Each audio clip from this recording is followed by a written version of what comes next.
19h08, 5413 cas supplémentaires en France. Santé publique France indique dimanche que 5413 cas supplémentaires de Covid-19 ont été recensés au cours de 24 dernières heures dans le pays, pour un total depuis le début de l'épidémie de près de 278 000 cas. 4 nouveaux décès sont à déplorer, portant le bilan à 30 606 morts. 4 535 patients sont hospitalisés, dont 405 en réanimation. Le nombre de cas supplémentaires est très légèrement inférieur à celui de samedi, qui s'établissait à 5 453,14 H54, 900 000 tests en une semaine et la France a franchi cette semaine la barre historique des 900 000 tests Covid hebdomadaires, ce qui est énorme, a indiqué le porte-parole du gouvernement. On va continuer à développer les capacités de tests sans prescription, sans ordonnance, dans l'espace public, a poursuivi Gabriel Attal, en annonçant la mise en place des barnums de tests, devant des mairies d'arrondissement qui vont permettre aux Parisiens qui le souhaitent d'aller se faire tester, sans prescription, sans ordonnance. 14h11, étude en cours pour déterminer la fiabilité des tests salivaires et l'éventuelle homologation de tests salivaires pour dépister le virus, plus simple et moins désagréable que le test par prélèvement dans les narines, n'interviendra qu'après les conclusions d'études qui viennent d'être lancées. Il faut premièrement s'assurer que la salive est bien un liquide fiable pour mesurer la présence du virus, car le SARS-CoV-2 pourrait y être présent en moins grande quantité que dans le nez et la gorge, selon la DGS. Une étude en ce sens a été lancée en Guyane, au centre hospitalier André Rosemont de Cayenne, Guyane. Une autre étude démarrera dans les prochains jours à l'Assistance publique Hôpitaux de Paris, APHP, pour déterminer si la technique d'analyse dite RT-PCR, qui cherche la présence du matériel génétique du virus, est aussi fiable sur la salive que sur un prélèvement nasopharyngé. 13 H53, la campagne et la moyenne montagne plébiscitée par les Français. Activités sportives en pleine nature, visites culturelles et gastronomiques loin des foules drainées par le littoral, beaucoup de Français se sont adaptés lors de cet été 2020, marqué par la pandémie. Avec des liaisons aériennes vers l'étranger drastiquement réduites, la campagne et la moyenne montagne ont beaucoup attiré, en particulier les espaces à l'image de destinations préservées comme les Vosges, le Jura, la Dordogne, l'Ardèche, l'Aveyron, la Lozère, résume Didier Arinaud, directeur général du cabinet ProTourisme. 12 H40. Sauver le maximum d'emplois. Elisabeth Borne encourage les entreprises à préserver les emplois, en ayant notamment recours à l'activité partielle et à ne pas différer les recrutements.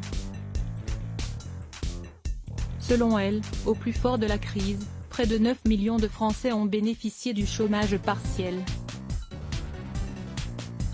L'État a pris en charge leur rémunération. En juillet, il restait l'équivalent de 900 000 salariés. Il faut qu'on fasse notre possible pour sauver le maximum d'emplois, a-t-elle souligné. 326 plans de sauvegarde d'emplois, soit 50 000 emplois, ont été enregistrés en France depuis début mars, contre 228 l'an dernier sur la même période. 12h26, le télétravail reste une pratique recommandée après les précisions autour de la rentrée scolaire, place à celle dans les entreprises. Le télétravail reste une pratique recommandée, surtout dans des zones où le virus circule beaucoup, a fait valoir la ministre du Travail Elisabeth Borne, invitée sur BFM TV. Elle a également insisté sur l'importance de porter un masque systématiquement en entreprise pour protéger ses collègues et ses proches. Le principe général, c'est le port du masque. Mais le Haut Conseil nous donne des possibilités, a-t-elle dit, en prenant pour exemple les ateliers, ou encore pour les bureaux partagés et les open spaces. Si on a toutes les bonnes règles, alors on peut ne pas porter le masque toute la journée. 11h06, ce conseil est ce qu'on ignore encore du Covid-19 chez les enfants. Beaucoup moins de cas graves que chez les adultes, un niveau d'infection qui semble plus faible mais des incertitudes sur la contagiosité. Lors de la rentrée des classes, le point sur ce conseil et ce qu'on ignore encore du Covid-19 chez les enfants dans cet article. 10 H46. Plus de danse dans l'Hérault jusqu'au 15 septembre, au moins. Il est interdit de danser dans les bars et les établissements recevant du public, ainsi que dans les lieux publics, couverts ou non, du département de l'Hérault, selon un arrêté préfectoral. les bars et restaurants peuvent continuer à exercer leur activité sous réserve de ne pas contrevenir à cette mesure interdisant aux clients de danser, a indiqué la préfecture. 9h41, une rentrée, la plus normale possible le 1er septembre. Quelques 12,4 millions d'élèves français doivent retourner en classe après le confinement et de longs mois sans école et malgré un rebond de l'épidémie. Tout ne doit pas être écrasé par la réalité sanitaire, a exhorté le ministre de l'Éducation dans le JDD.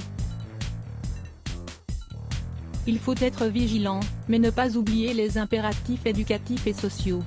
Face aux inquiétudes de parents et d'enseignants, les autorités ont récemment durci le protocole sanitaire qui datait de fin juillet, à un moment où l'épidémie refluait. Trop léger aux yeux de certains syndicats, mais M. Blanquer se veut rassurant.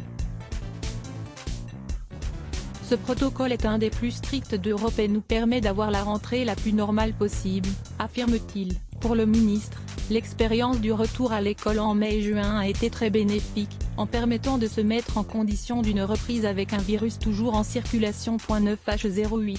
Le protocole sanitaire dans les écoles doit être durci. Dans une tribune publiée samedi, sur le site du Parisien, un collectif de médecins appelle à renforcer les mesures de précaution face au coronavirus, à 3 jours de la rentrée. Selon eux, le protocole sanitaire prévu par l'Éducation nationale pour les écoles ne protège ni les personnels ni les élèves et leurs familles. Au-delà du réel risque sanitaire, il y a aussi celui de fermer des classes par dizaines, avec pour effet d'amplifier les inégalités devant le savoir et l'apprentissage et de désorganiser durablement notre économie et notre société, estime-t-il. Le ministre de l'Éducation Jean-Michel Blanquer a annoncé mercredi que tous les adultes devraient porter un masque à l'école, y compris les enseignants de maternelle, tandis que les élèves seront masqués à partir de la 6e. Le reste du protocole sanitaire, élaboré en juillet, assouplit notamment les règles de distanciation qui prévalaient en mai et juin pour permettre l'accueil de tous les élèves. 8H13, dérapage inacceptable lors de la manifestation anti-corona de Berlin. Le ministre allemand de l'Intérieur a dénoncé comme inacceptable les dérapages la veille à Berlin lors d'une grande manifestation contre les restrictions liées à la pandémie, avec 300 interpellations et une tentative de siège du Parlement national. Notamment des extrémistes et des fauteurs de troubles tentés de pénétrer de force dans le bâtiment du Reichstag, siège de la Chambre des députés et centre symbolique de notre démocratie est inacceptable, a prévenu Horst Seehofer, dans l'édition dominicale du quotidien Bild. 7H42, ça sera une année scolaire aussi normale que possible à 2 jours de la rentrée scolaire. Le ministre de l'Éducation, Jean-Michel Blanquer, tente encore de rassurer parents et enseignants. Ça sera une année aussi normale que possible.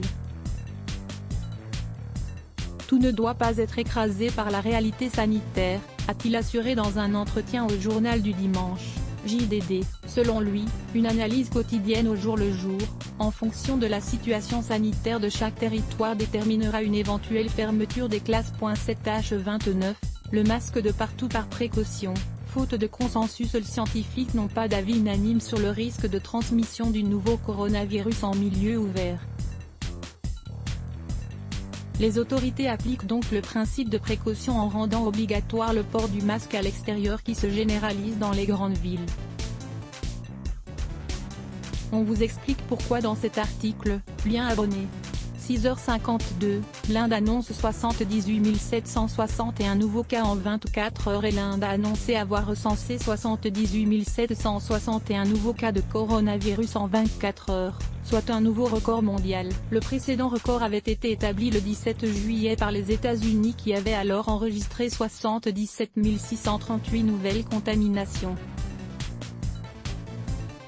Ce record intervient alors que le pays a décidé samedi d'assouplir les restrictions pour tenter de relancer son économie. Les rassemblements culturels, sportifs ou politiques pourront à partir du mois prochain avoir lieu dans une limite de 100 personnes et à condition que les participants portent des masques et respectent les gestes barrières. 6H49, plus de 25 millions de cas dans le monde. Plus de 25 millions de cas du nouveau coronavirus ont été officiellement recensés dans le monde, dont plus de la moitié en Amérique, selon un comptage réalisé par l'AFP à partir de sources officielles dimanche à 4h20 GMT. Au total, au moins 25 029 250 cas, dont 842 915 décès, ont été déclarés.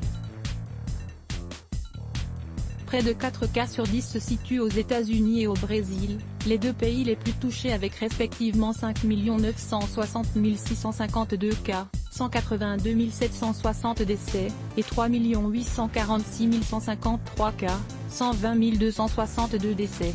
Let's block ADS. Why?